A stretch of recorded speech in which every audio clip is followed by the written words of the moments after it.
Good morning dear student. पुन्हा एकदा तुमची वनिता मिस तुमच्यासाठी एक सुंदरशी स्टोरी घेऊन मी या ठिकाणी आलेले आहे. तर माझ्या स्टोरीचं नाव आहे आळस ही वाईट सवय आहे. नाव थोडं मोठं आहे पण अर्थही तेवढाच महत्त्वपूर्ण आहे. तर एक शर्मा नावाचा माणूस असतो जो आपल्या कुटुंबासोबत खूप आनंदाने राहत असतो. तो त्याच्या पत्नीचं मुलीचं खूप चांगल्या पद्धतीने काळजी घेत असतो. त्यांच्या सगळ्या गरजा तो चांगल्या पद्धतीने पूर्ण करत असतो. फक्त त्याची एक वाईट सवय असती का त्याच्या अंगात भरपूर आळस असतो. आळस म्हणजे त्याला झोप ही फार प्रिय असते. झोपेपुढे त्याचं काहीही चालत नसतं. त्यामुळे सकाळचा अलार्म वाजला तरी त्याचे डोळे उघडत नसायचे. ऑफिसला जायचं आहे, उशीर होतो आहे, त्याचं त्याला भानच राहत नसायचं आणि अलार्म वाजून वाजून बंद पडायचा आणि तो तसाच झोपून राहायचा.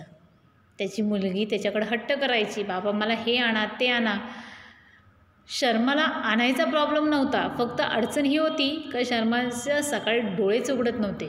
म्हणून शर्मा काय करायचा, उशिरा उठायचा, ऑफिसला जायला उशीर व्हायचा. त्यामुळे मुलीचा हट्ट तो पूर्ण करू शकत नव्हता. त्याच्या आळशी स्वभावामुळे त्याचे वडील त्याला नेहमी सांगायचे, बाळा आळस हा फार वाईट आहे. तुझ्या सगळे गुण आहेत, तू तुझ्या कुटुंबाची चांगली काळजीही घेतोस, पण तू खूप झोपाळू आहेस किंवा तुला फार आळस आहे आणि हा तुझ्यातला सगळ्यात वाईट गुणधर्म आहे. शर्माजी रोज कामाला जायला लेट व्हायचे. रोज त्याचे बॉस त्याला बडबड करायचे. त्यावेळेस तो वेगवेगळी कारणं सांगायचं. कधी सांगायचं गाडीतलं पेट्रोल संपलं आहे, कधी सांगायचं बसने यावं लागलं आहे. अनेक कारणं सांगून तो ते टाळत असे. एक दिवस बॉसने त्याला सांगितलं, आता तुझी कोणतीही कारणं मी ऐकून घेणार नाही. उद्यापासनं जर तू लेट आला तर ऑफिस सुटल्यानंतर 1 तास तुला जास्त थांबून काम पूर्ण करावं लागेल. हे ऐकून शर्माजी थोडासा नाराज झाला. त्यानंतर दुसऱ्या दिवशी नेहमीप्रमाणे शर्माजी उशिरा आला. त्याच्याच ऑफिसमध्ये काम करणारे एक व्यक्ती त्याच्याजवळ आला आणि म्हटलं, शर्माजी रात्रीचं संध्याकाळचं ऑफिसमध्ये भूत येते हां, त्यामुळं जपून राहा. शर्माजीने त्याच्या बोलण्याकडे दुर्लक्ष केलं आणि तो हसू लागला. 6 वाजले. सगळेजण ऑफिसमधनं निघून गेले. शर्माजीला वाटलं बॉस कुठे बघण्यासाठी आहे आपल्याला, 1 तास काम जास्त थांबायचं तर 1 तास झोप काढूया. हा विचार करून शर्माजी झोपून गेला. त्याला कसला तरी आवाज आला आणि तो अचानक उठला. त्याने पाहिलं तर त्याला काहीही दिसलं नाही. थोड्या वेळाने तो पुन्हा झोपला. पुन्हा आवाज आला. उठला तर तर एक पुस्तक आपोआप चालत होतं. हे पाहून शर्माजी घाबरला आणि पळत सुटला.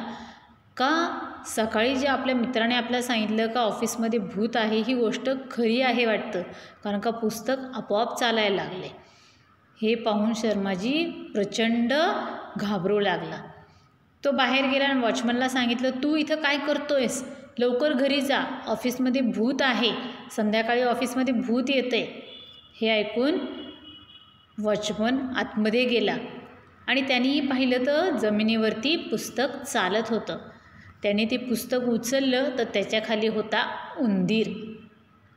म्हणजे ते पुस्तक आपोआप चालत नव्हतं किंवा कोणतंही भूत नव्हतं, तर त्याखाली उंदीर असल्यामुळं ते पुस्तक त्याच्यामुळे चालताना दिसत होतं. हे पाहून त्या वॉचमनला प्रचंड हसायला आली. परंतु त्याला एक गोष्ट समजली का चला शर्माजीला आत्ता तरी अद्दल घडली का सकाळी लवकर उठलं पाहिजे आणि लवकर कामाला गेलं पाहिजे, का जेणेकरून उशीर झाला जर सकाळी तर आपल्याला जास्त वेळ थांबायची वेळ येऊ नये. तर बाळांनो, ह्या गोष्टीतून मला तुम्हाला हे सांगायचं का जीवनामध्ये अनुभव येणं फार गरजेचं आहे आणि ज्यावेळेस आपल्याला अनुभव येतात त्या अनुभवातून आपण फार चांगल्या गोष्टी शिकतो. आणि जीवनामध्ये आळस कधीही धरू नका. आळसामुळे आपलं स्वतःचं आपण खूप काही नुकसान करू शकतो. आय होप तुम्हाला ही स्टोरी समजली असेल. पुन्हा भेटू नवीन स्टोरीच्या वेळेस. तोपर्यंत थँक्यू.